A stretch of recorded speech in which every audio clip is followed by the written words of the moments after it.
ტოფურია კარგი მებრძოლია. ოლივეირა ისეთი მეტოქეა, რომელსაც ან დააფინიშებ, ან თავად დაგაფინიშებს. ჩარლზი სახიფათო და ძლიერი მებრძოლია. რაც შეეხება ჩვენს ორთაბრძოლას, პირადად მე კარგი ჩხუბი მელოდება და ვიცი რომ ტოფურიაც მალე დაბრუნდება. ვნახოთ რა მოხდება. მას სურს თეთრი სახლის ღონისძიებაზე იჩხუბოს და მეც მინდა იქ გამოვიდე. არის თუ არა ილიასთან ჩხუბი ჩემთვის ყველაზე მასშტაბური მოვლენა?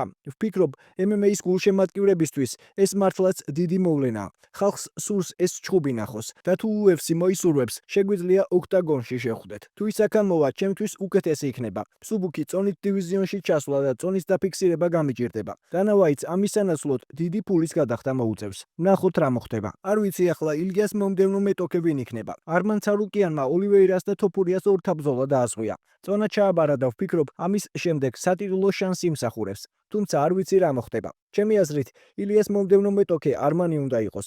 ჩემთან ჩხუბამდე შეცდომა დაუშვა, მაგრამ კვლავინდებურად ნომერ პირველი პრეტენდენტია და საჩემპიონო ქამრისთვის უნდა იბრძოლოს. იყოს ცარუკიანი ან გეიჯი, ოღონდ არა პედი პიმბლეტი. ვის მოუგო პიმბლეტმა? ტონი ფერგიუსონს და მაიკლ ჩენდლერს აქვს თუ არა შანსი პიმბლეტს თოფურიასთან? რაღაცეების გაკეთება შეუძლია, მაგრამ არ მგონია დიდი შანსი ჰქონდეს. სიმართლე გითხრათ, პიმბლეტი თოფურიასთვის სერიოზული გამოწვევა არ არის. აი არმანი კი ძლიერი მეტოქეა, რადგან კარგი ჭიდაობა, სტრაიკინგი და გრეპლინგი აქვს. კარგი მებრძოლია. პიმბლეტი კი სერიოზულ მეტოქეს არ შეხვედრია.